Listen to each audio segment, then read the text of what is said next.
Welcome to Habeas Treasures, where I try to decipher this book, There's Treasure Inside by Jon Collins-Black, in order to find one of the 5 hidden treasures. On today's episode, I'll continue my breakdown of The Lion's Share Box and discuss a possible clue I found that might explain the meaning behind the basketball story in Chapter 13. Let's begin! On my last video, I explained why I think the story JCB tells in Chapter 2 about his problematic water filter demo might be a clue pointing us to the band Blind Melon. This got me wondering if maybe some of the other personal stories he tells throughout the book could be clues as well. For instance, in Chapter 13, he tells the story of trying out for his junior high school basketball team. The climax of the story happens as JCB finally gets the chance to play in a game, only to score on the wrong basket. Could this embarrassing story be a clue? Well, I think so, and here's what I've come up with. Many people have pointed out that Chapter 13 contains a lot of numbers, particularly during the telling of the basketball game.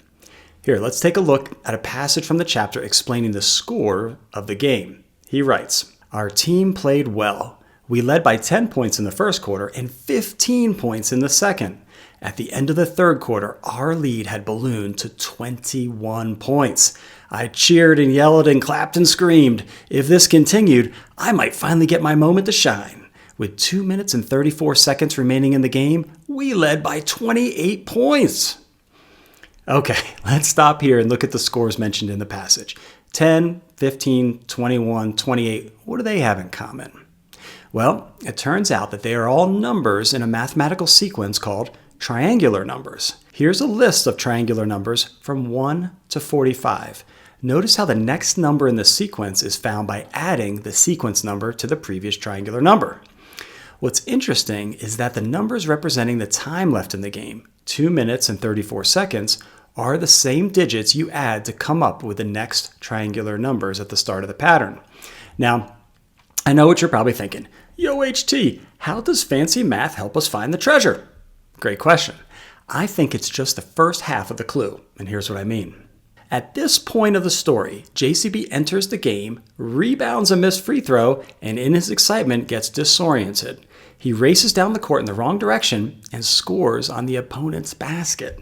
I think this sudden disorientation is the key. Now remember back in Chapter 2 when JCB was giving the product demo to the blind man? Well, he referred to that meeting as an orientation meeting. And here in Chapter 13, we have JCB on a basketball court getting disoriented and going off in the wrong direction. The triangular numbers of the basketball scores combined with getting disoriented reminded me of stories about the Bermuda Triangle, a place where ships and planes frequently go missing due to compass malfunctions that leave them disoriented. Now, I know what you're probably thinking. Yo, HT, the treasure boxes are supposed to be hidden in America, not Bermuda, right? Great point.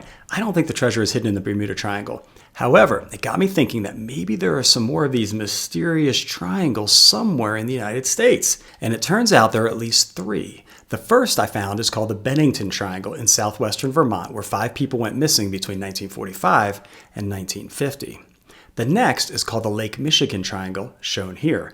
Many ships have disappeared in the Lake Michigan Triangle over the years under mysterious circumstances.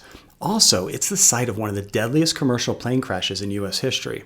Searchers have been looking for that plane for over 70 years without success. And finally, the Nevada Triangle. It's a 25,000 square mile area in the Sierra Nevada mountains, bounded by Reno, Las Vegas, and Fresno. Over 2,000 aircraft have gone missing in this area over the past 60 years. So I think it's possible that JCB is using one of these mysterious triangles as a location clue for the treasure. After all, this might explain why JCB includes the photograph of Amelia Earhart in the treasure. She is undoubtedly the most famous person in history to go missing in an airplane. This brings up the idea that I think JCB had a definitive reason for acquiring each specific treasure item.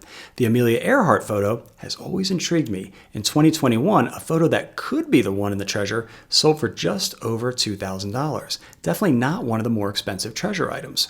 This makes me think that it was bought and included in the treasure for a specific purpose. Maybe that reason is to guide us to the Nevada Triangle. After all, in 2007, the Nevada Triangle claimed the life of billionaire and adventurer Steve Fossett. Fossett, like Amelia Earhart, set multiple aviation records, including being the first person to fly around the world solo in a balloon. Well, that's all I've got for today's video. I hope you enjoyed watching and that it helps you in your hunt.